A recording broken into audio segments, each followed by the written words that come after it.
Hey guys, what's up? Welcome to Hashtag Behind Relationship Goals. I am Fofo. And I'm Bones.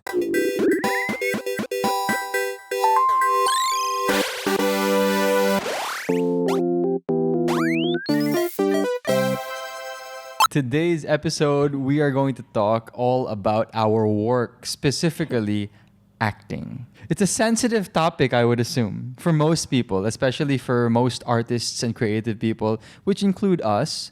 But I think that's why this episode is going to be quite juicy. Juicy because we don't want to talk about it, or because there's so much to talk about? I think both. I think generally artists have reservations talking about their craft, and two, because there really is always a lot of things to talk about. But there's this show that you made me watch in the US where there's two actors and they interview each other. Oh yeah, actors and actors. Yeah. So the one I liked was Brad Pitt and Adam Sandler. They don't really have a relationship, but they're asked to sit down for an hour and just talk about their work. And there are times when some pairings are very cringeworthy. Like Shia LaBeouf and Kristen Stewart. That was really bad. But the one of Brad Pitt and Adam Sandler came out really nice because they were able to gather insights from one another. Yeah, sometimes there's great chemistry, and then other times it's hard because maybe one person doesn't want to open up, or one person is probably intimidated. I think that translates into our work area. There are instances where you have to work with someone, but you're not completely comfortable with them. Yeah, so I guess for an overview of this episode would be talking about our craft, which artists generally have a reservation about, the ups and downs for us. How do we perceive ourselves? And how do we perceive each other in terms of being an actor, being a craftsman or a craftswoman within the acting world? Acting zone. Where do we start this whole discussion? Let's go back to when we were younger. Did you have any dreams of becoming an actor when you were young? Hell no. No, a big no. So it's the complete opposite. Complete opposite. Oh my God. I graduated college never even glancing about the thought of becoming an actor. Yeah. Yeah. Or At even all. being in show it business. never crossed my mind. It never interested me. I can chalk that up to my environment because in my family, it was a family of entrepreneurs, of businessmen, of office workers, of corporate people, and none of them were actors. And the very few who were into the creative side of the world, I guess I never got to interact with them that much, or I never got to know that part of their lives that much. So I had zero creative influence as I was growing up. Okay. I would say. Yeah. I would say, yeah. How about you? No, I didn't think of becoming an actor. My dream before was to become a writer. Oh, and I okay. wanted to become an author. I wanted to publish books. Right. I wanted to be that. I wanted to be like a J.K. Rowling. That's what I wanted to be when I grew it up. never crossed your mind, when you were watching movies, I want to be like that. Something that would be closer to an actor would be a pop star. Oh, okay. Oh, so you wanted to be a pop star. Parang ganon. Yeah, because I love Britney Spears and all of that. So it was either I was going to be a writer like J.K. Rowling or a pop star like Britney Spears. Those were my two dreams back when I was younger. And then I guess we move on to eventually you became an actress at the age of 14. How was that? Because obviously at that time you were more aware and more conscious of what an actor was because you would watch Jenalyn Mercado. Yeah, she was my idol. And she was actually the reason why I went into showbiz. So I didn't go into showbiz wanting to be an actor or anything. I wanted to be there so I could meet the people that I liked watching. But still, eventually, I guess you realized that you had to act, right? I mean, on your audition, you had to act. Yeah, I did. So when did your first preconceived notions of actors come in? Eventually when you were there, you had to think, oh, what does an actor do? Oh, remember that clip you were watching the other day? Yung sino yung Yeah. yung papakainin ko? How will we get I was food? watching Megan's Starstruck audition. Oh my gosh. I had no idea what I was doing. They were just say something you had to beg for food for your family. And then I didn't speak much Tagalog at that time, as in I barely spoke Tagalog. So I was trying to put in a mix. I forgot what food meant in what the translation was in Tagalog. So it was really wonky. It was weird. I didn't know what I was doing. I didn't know if I was doing it right or if I had to like be OA to like be acting. Eventually, you had to really act. Like, yeah, in work. You had to do your work. Yeah. You probably were guested in Starstruck. You were given lines and you were given workshops. What was your first understanding of what acting is or what being an actor is? I thought that celebrities that I watched on TV, I thought it was easy.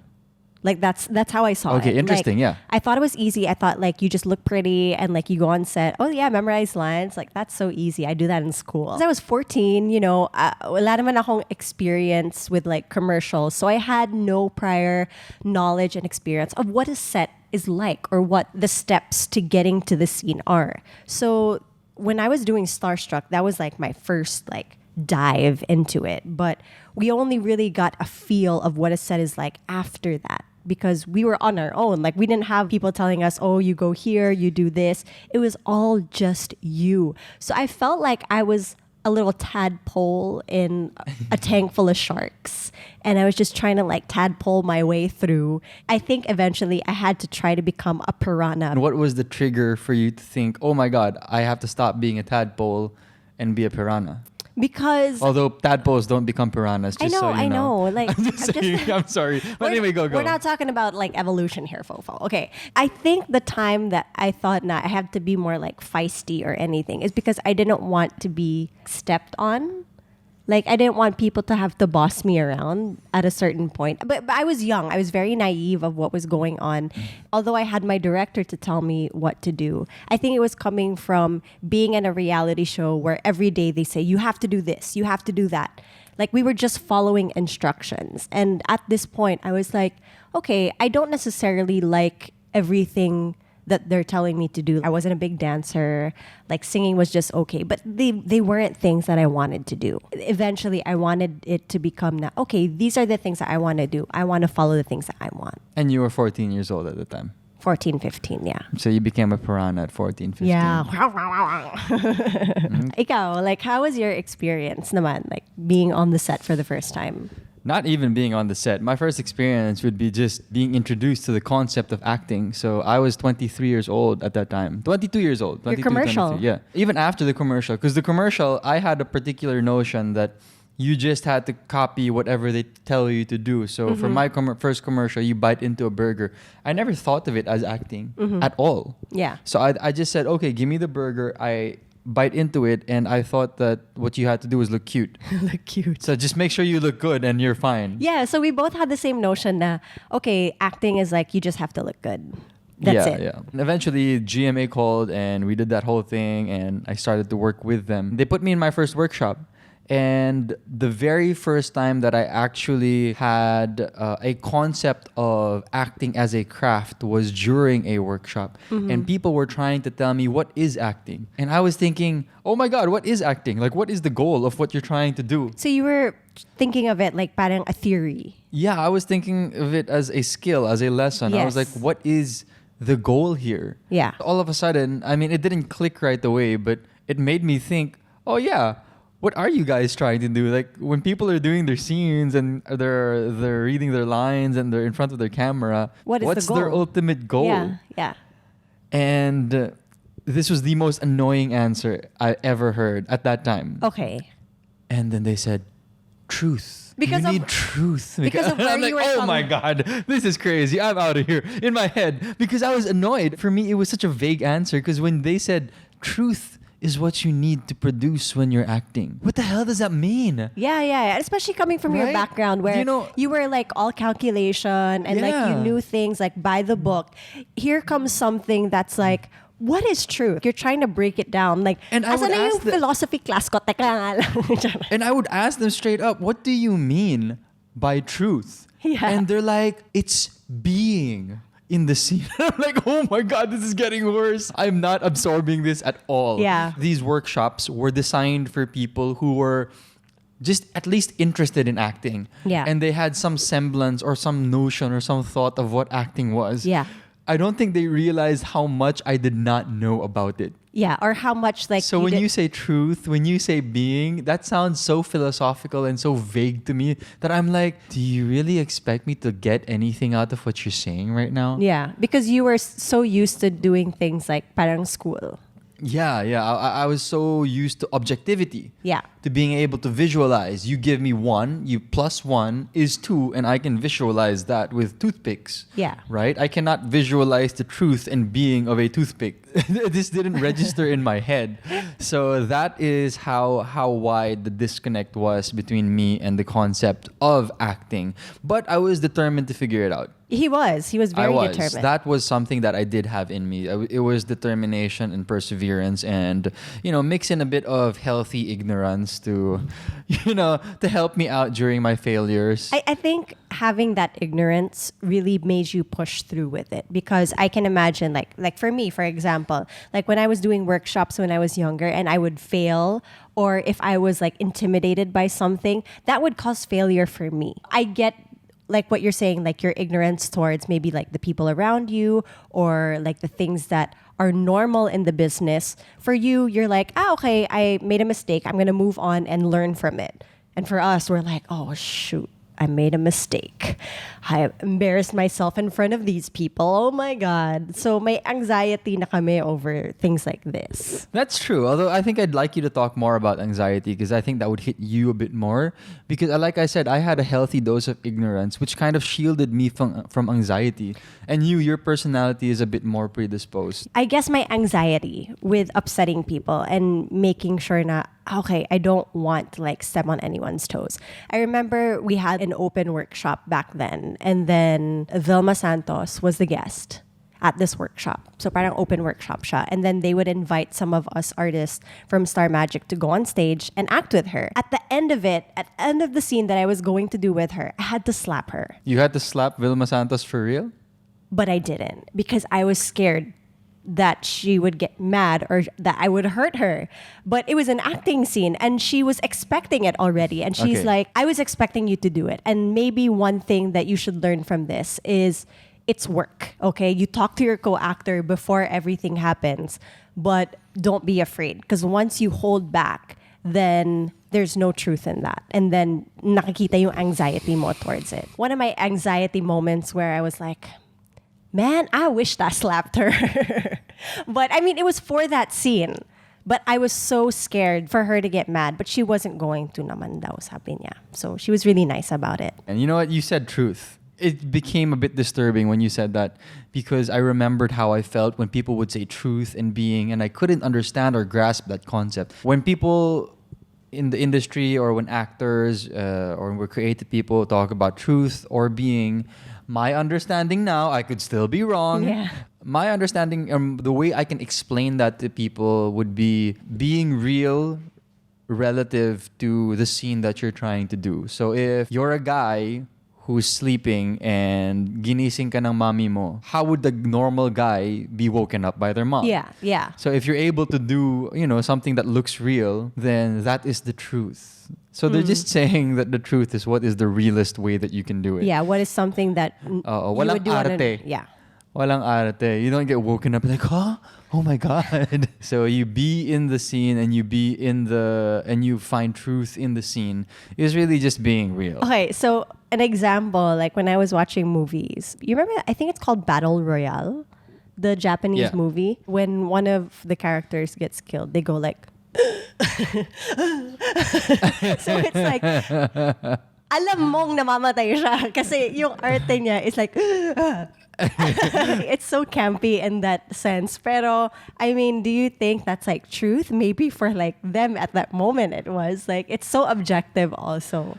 Subjective. Subjective. In terms of acting, are you a good actor? One thing that I have noticed about myself is that I'm so proactive in workshops. Like, I'm in the zone when I'm in the workshop. Oh, really? Yeah. Did we not have like workshops together? We did. We had one lang with Katalili. for Stepdaughters. Yeah. But I was also very shy to act in front of you. I think that was like one of my anxieties also.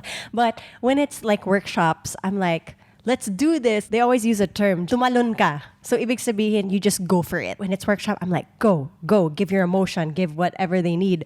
And then when I go on set, I freeze up. So I feel like I get conscious when I'm on the set. I'm thinking of too many different things all at one time when I'm on the set. But also, there are more things to think about than just your acting when you're on the set. You have your camera, so medyo technical na siya. You also have your co-actors that you're working with, your lines that you need to memorize, and all of that adds up. And I feel like when I'm on the set, I become a plank or wood at some point. So going back to my question, do you think you're a good actress or not? I think I'm like 50-50. That's such a bones answer. Yeah, it is a bones answer. Such a bones answer. It's a bones answer. Ikaw? I have a certain way of thinking about this question. Okay. Okay, for me kasi, I'm thinking that I am not the person to judge myself. Okay. In terms of what I can do and Your how I eyes, perform. your eyes, you're like, I don't think I'm the person to judge myself. May ganyan siyang tingin. No, I believe that your performance should be judged by others who watch it. Critics. Yeah. However, there is an internal side of me which always has to say, you are good enough to do this. Okay. Because for me, kailangan may confidence ka. yeah, so I'm referring to the confidence. Okay. In my mind, internally, even though I know that I am lacking in experience objectively in terms of years, I am lacking possibly, skills and nuances that others might have at the moment. Internally, I'm saying, no, I can do this. This isn't a problem. I'm here and I'm going to give it my best, and my best is going to be enough. I think you're completely right, because I don't have the confidence naman, like at the back of my head, because nobody ever told me na, hey, you're good. Like, oh, that was great. Like, I've never gotten any of that. So Oh, don't worry. I haven't gotten that either. No. But like from my perspective and from the way that I think and act, at the back of my head, I'm like, well, I guess I'm not good enough, but why am I still here? So parang ganun yung lagi nasa isip ko. And I think it shows in the work that I do sometimes. And it's something that Yanni has told me before. Like, he's super nice. Yanni's our acting coach. He's always like, you have to be more confident. Just own it. Ganyan. I feel like that's something that has really given me a crutch. Tama ba? Yeah. Is my confidence. Or my lack of confidence for myself. I agree. Working with Bones, definitely. Like, you see her, and it's I'm like always second guessing. It's a regular scene, like where she just has to walk in. She might not have any lines, and she's like second guessing herself. And I'm like, dude, can you just enjoy it? I think that's also another difference that you and I have, aside from that confidence standpoint, which is normal. I think everybody has different kinds of internal confidence levels. It's something that you kind of have to work on over time. I think it's also something that a lot of people that are listening to the podcast can relate to. Like, you're always kind of second guessing yourself sometimes and the work that you do. But one thing that I guess we can all learn from Fofo and people that have more of that confidence is own up to it. Or like, just do it and be confident in what you're doing, because you don't know if you're going to be successful or fail at it.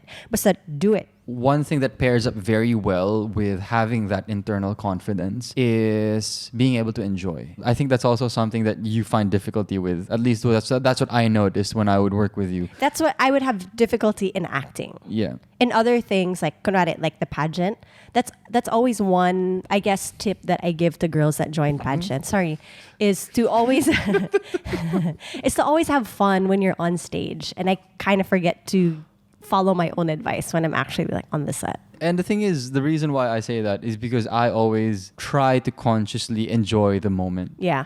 And when I do that, success or failure doesn't matter. Because of course, this is assuming you prepared well for it. Yeah. If you prepared well for something, regardless if you succeed or if you fail, then you just enjoy the moment. Because if you're prepared, there's nothing else you could have done. Yes. If it's a success, enjoy the success. If it's a failure, then you know, okay, back to the drawing board. I have to put in more work next time. Hopefully there is a next time at least. In terms of our own self-perception of acting, that's where it stands. But I guess let's get to more practical examples of these things. So over the course of your decade and a half of working in showbiz, what was your favorite project? Why? And what was your least favorite project and why? And let's relate this to acting. I did the show when I was much younger, before I did like Miss World with John Lloyd and Bea. I played John Estrada's sister. I had so much fun with the character there because I could just like play around.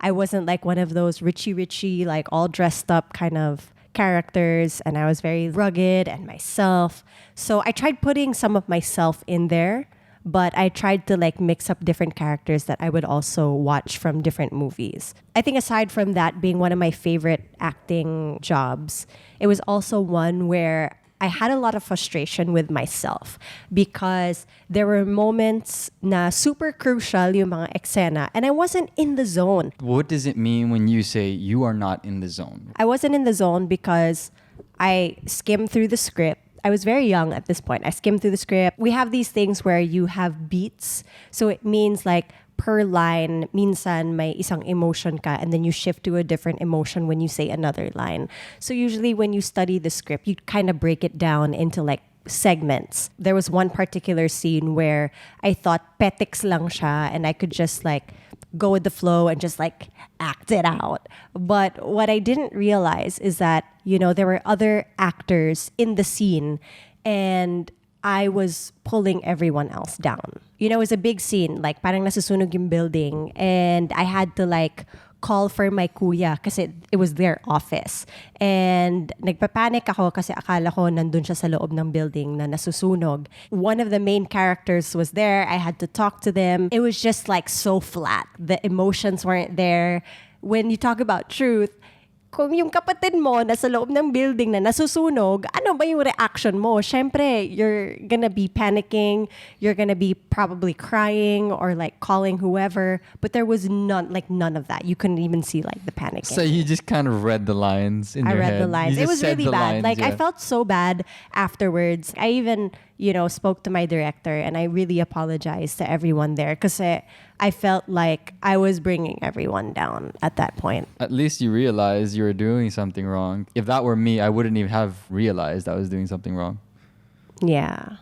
It was a really bad day for me. I will talk about what I didn't like or where I felt like I failed badly. Okay. And there are two kinds of shows. So there are like two instances. Okay. The first one was failure due to ignorance and lack of experience and lack of skill. I don't mind saying these things. I think this is something that most people would be embarrassed about. But for me, I think it's a learning experience. My second teleserie ever was called My Beloved. I was with Ding Dong Dantes and Marian Rivera.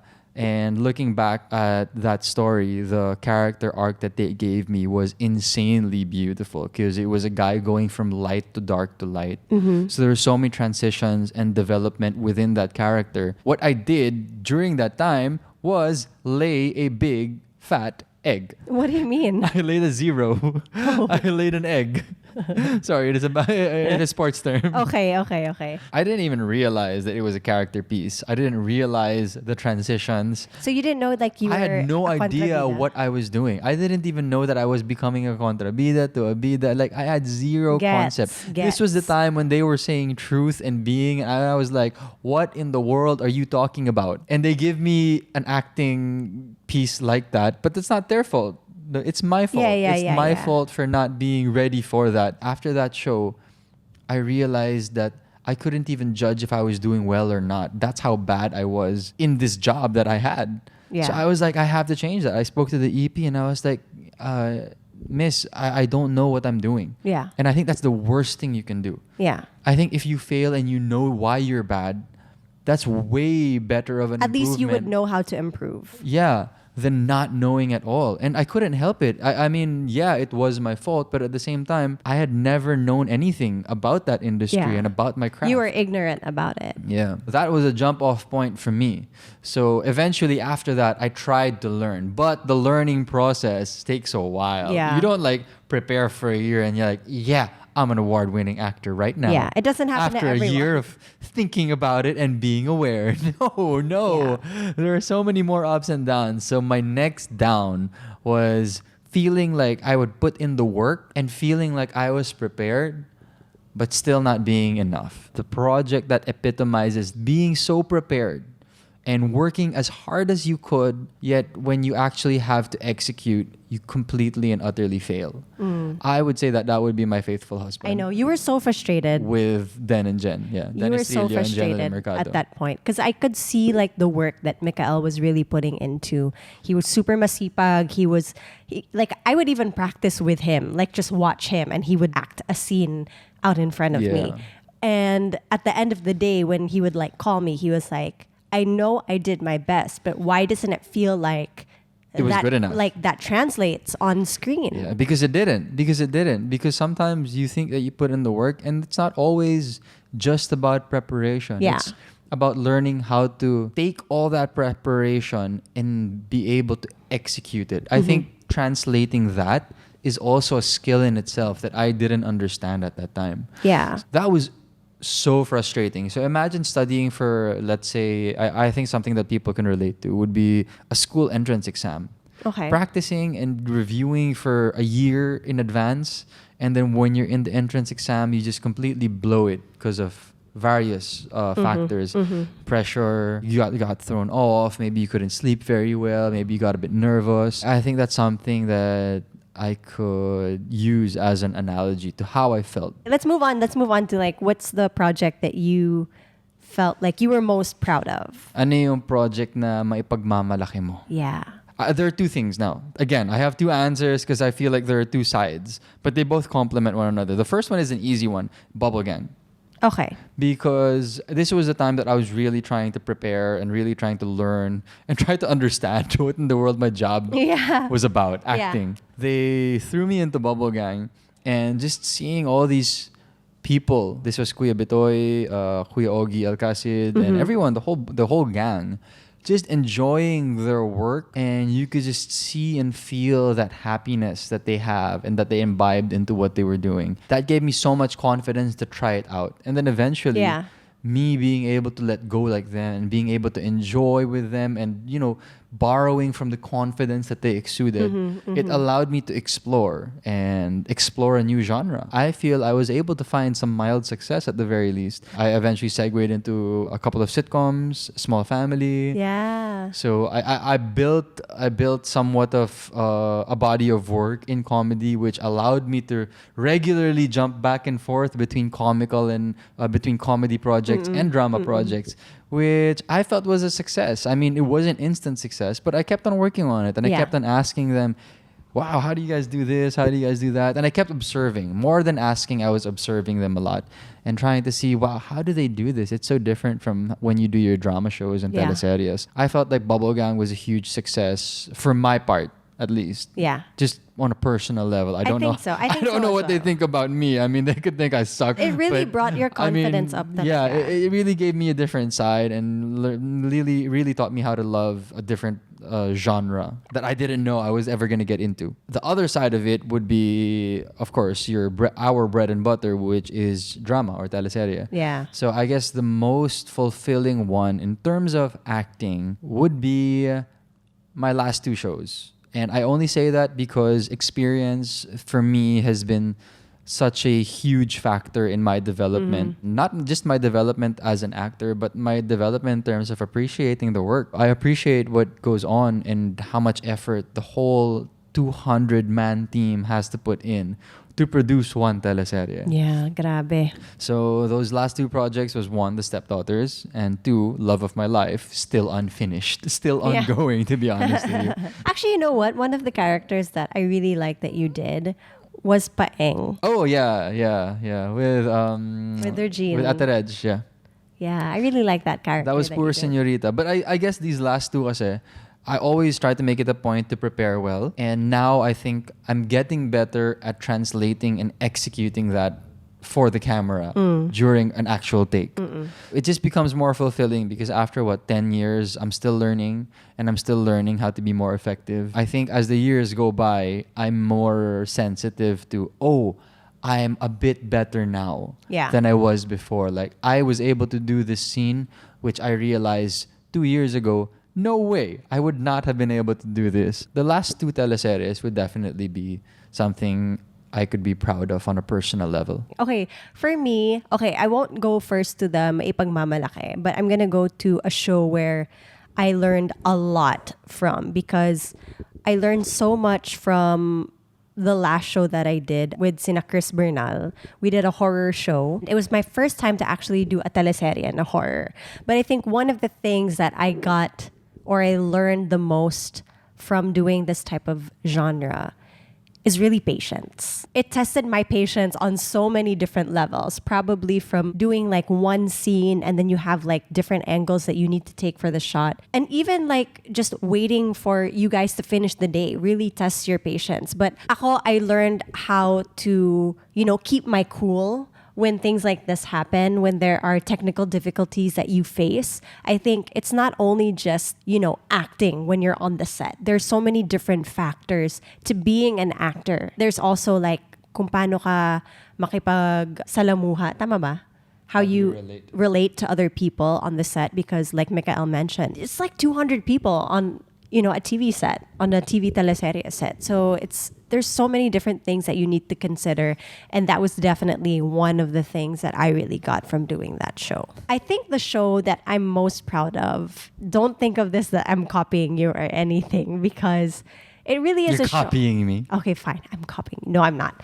That I'm really proud of is the Stepdaughters, definitely. It was like one of the longest shows that I ever did. Correction, it was the longest show you've ever done. In my career. It was really a show where I learned so much from like Mikael, because it was her first time to work together. So I picked up a lot of, I guess, work habits from you. I picked up a lot of good work habits from you. And I learned so much from Katrina, because it was my first time to work with her. And to actually be in scenes where you weren't just talking. And man, our lines were like this long, like per line, it was like that long. And I learned about like memorizing scripts that were like super long, which I had never done before. I learned how to like do like fight scenes that wouldn't hurt each other. I guess I learned so much. I gained a lot of great friends also from that show. When you play basketball, it's easy to figure out how you practice the skills, your passing skills, getting stronger in the weight room, practicing your shot by shooting, and just being able to refine your muscle memory. As actors, how do we train? Like, what's your concept? We might have different concepts actually. So as an actor, how do you train now that you're more well equipped, you're experienced, you've been through highs and lows?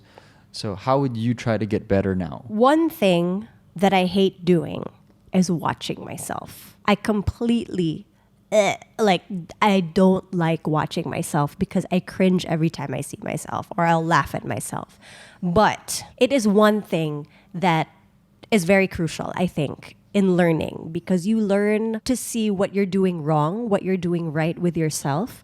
Because like Mikael said, he'd rather that somebody judges his acting rather than himself. And if you don't watch yourself, then you're not going to see what other people see. Diba?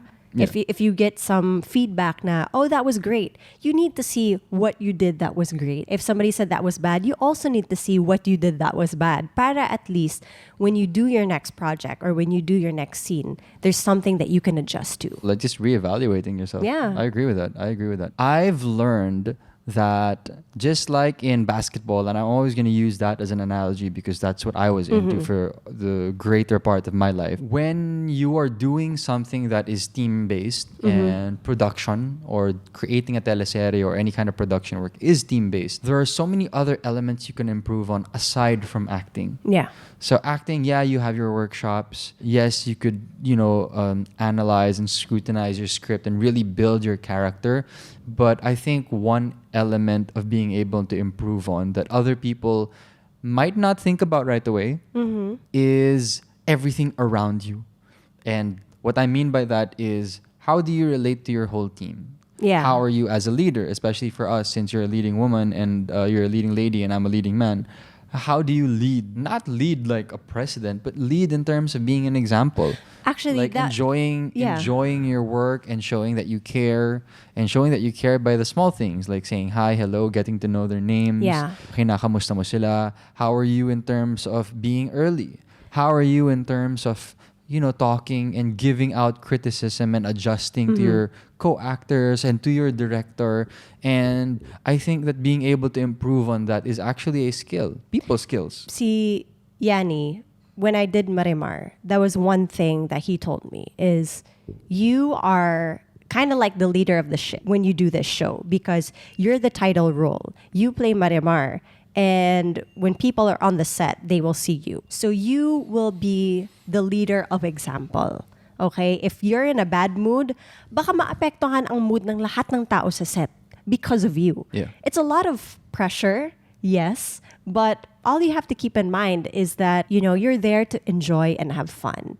And if people can see that you're doing that, then it would make, the work life of everyone easier and lighter. Well, no, you're there to act, but it just becomes better Yes, if you but enjoy the and have working fun. environment kasi is also very important. I Yeah. think sometimes people or even actors tend to forget that because they're thinking, I'm doing this, I'm on the set. It's just all about acting. It's all about acting, but there are so many different factors to it. And I can attest to that because I did a show one time. I was very young, and the lead person of this show was like a mood talaga. So every time that I would see them, I'd just be like, oh, ayan na naman siya, like nagdadabog na naman. So like everybody was, nobody was enjoying like being on that set because of this person because they were just like, andito na naman tayo. Now that we've been in showbiz for a while, now that we've talked about our journeys when it comes to our actual job, nagbago ba yung tingin mo sa artista? We talked about what we thought of actors and the job at the beginning, but after all our stories today, has it changed? How do you perceive our job right now? Oh, definitely. Yes, nagbago yung tingin ko. Kasi from when I was younger, I used to just think na puro pa-cute lang, like you just had to like look good in front of the camera. And now I really see it as a job, like any other job. Like there are skills that you need to learn. It's not just acting. It's also about, people skills, technical skills as well, because you need to know where your lights are, where your cameras are. Even like with script reading, you're breaking it down. You're analyzing your script and trying to connect yourself to this character. There's definitely a lot of work that I didn't think I would have to do when I was younger. But you learn to appreciate it when you get older and when you start being in the business longer. My view of actors and artists has changed immensely, especially if I'm to relate it to this pandemic right now. Okay. That is because, let's be honest, the shelf life of an actor, of an actor's career is much shorter than if you were to go corporate. Yeah. The sustainability and the security that you have is also much less. Yes. But what this means is that it's the responsibility of an actor to also know what that transition is later on in their lives. Yeah. And that's so much pressure to invest yourself fully for like 10 to 20 years into one career. Yeah. And then eventually at the end of that career, you need to have this backup. And this initial career pays so well, it compensates so well. How do you maintain at the very least, right? I have the utmost respect now for our peers because let's face it, the reality is a lot of our peers, a lot of the artists and artistas in the Philippines end up becoming breadwinners. Yeah. So that pressure is still there even after the career is over. Yet it's all up to us and up to them to figure it out. How do we maintain ourselves? Yeah. How do I transition skill-wise? Yes, we've seen sad stories where the transition didn't go so smoothly. But I also see a lot of peers with so many success stories. Yeah. Being able to transition into business, learning new skills. My view of actors has definitely evolved and changed to, realize that and appreciate that. And at the same time, apply it to us because we are also looking for, what are the other things that we can do aside from this kind of work. Of course, right now we're enjoying it fully. I mean, pandemic aside at least. Yeah. But that fact has not been blind to us. We've been very aware of the fact that, when we have a family, when we grow older, there needs to be an alternative. Yeah. Where are we moving on to next? The final question before we get to our games and loaded questions would be, for you, we've talked about us and how we view our work and our craft. Given all that, who do you find right now as someone that you look up to? Or who do you see as an example? Or who do you admire in terms of their skill and why? Or someone you've worked with? I would have to say Kuya Bitoy. Oh, wow. Oh my God. I did not expect this answer from you. But okay, go. Why, please? Like when you hear Kuya Bitoy's story of how he started in the industry and how hard he worked to get to where he is today, it's really aspirational. But also, when you see him on the set, you see how much fun he has with what he's doing. He's serious, but he knows how to have fun with his work, with the people around him. I think like at a certain point in his life, he was like, how do I also make this transition, which we just talked about? Like, how do I move forward? And one of the things that I always think about in my mind is, sino kaya yung next Kuya Bitoy in our generation? Sino kaya yung susunod sa yapak ni Kuya Bitoy? Wala lang. Like, it's just something na he's always so remarkable at what he does. I really admire him for the work that he does. I agree. I could devote one episode to Kuya Bitoy, to be honest with you. So I'm not going to get into it. Megan, hit the nail on the head anyway. So I'm going to say someone different. One person who I admire would be Dennis Trillo. Oh yeah, you always mention this to me. And the reason for this is because he was in that project called My Faithful Husband, where I tried to come in prepared, but I absolutely sucked. Okay. Or I did not deliver, at least, the way I felt I imagined I could deliver. I saw this person who was, recognized, multi-awarded, known and experienced to be able to deliver consistently. And just watching him go about his work was very educational for me. To be honest with you, it really was. So I would watch him.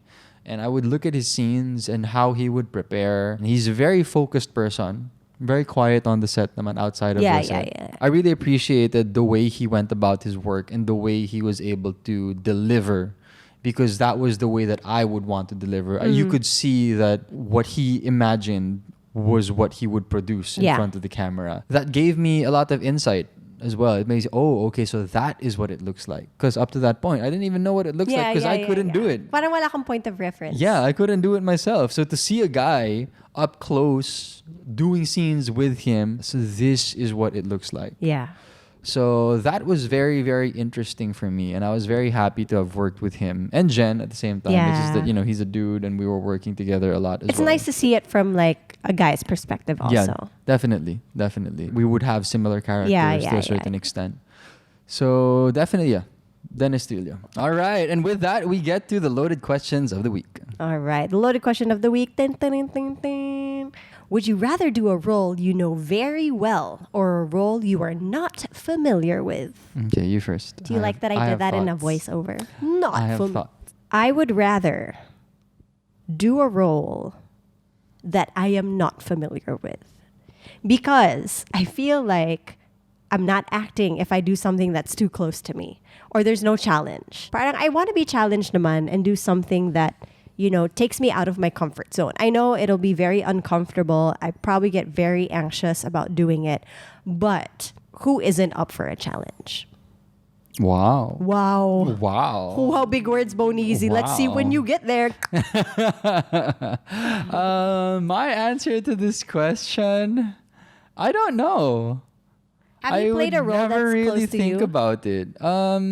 I guess. Well, I always find points of relation from myself into the role. Okay. I always look for that as well. But I also look for points of contrast between myself. So I don't think I look at it like this. I think that's why I can't answer this question, because I don't look at it black and white. Oh, this role is so similar to me. Oh, this role is not similar to me. I just look at it, okay, this is the role. And from there, I just build the character. Yeah. And if the writer puts in scenes that I've experienced, let's say the death of a father, then I say, oh, okay, I've experienced that. This is something I can relate to. Yeah, so how would this character relate to that? Yeah. I've related to it, but how does that character relate to it? Yeah, I think people all have so many different ways of tackling characters and accepting roles and projects. So you can see that there's a difference between the way Bonizi thinks about her roles and the way I think about my role. It's just different. I know other people who have also different factors that come into play when they think about what to accept. So it's just very interesting hearing that and hearing what you said. That was new. Yeah. Parang there was a time when people would just give me like characters na beauty queen, beauty queen, beauty queen. I'm like, wala na bang iba? Wala na iba. Wala na bang iba? Wala na iba. But anyways, we hope you guys enjoyed today's podcast talking about our work life and how we relate to it together. So hope you guys enjoyed. Oh, and by the way, you guys can always send us an email. If you have comments about the podcast that you listen to, just shoot us an email at behindrelationshipgoals@gmail.com. All right. Anyway, that means it is the end of the podcast. Thank you so much for being with us. Thanks, I'm Fofo. guys. And I'm Bones. And this is Soba Sleeping. Bye.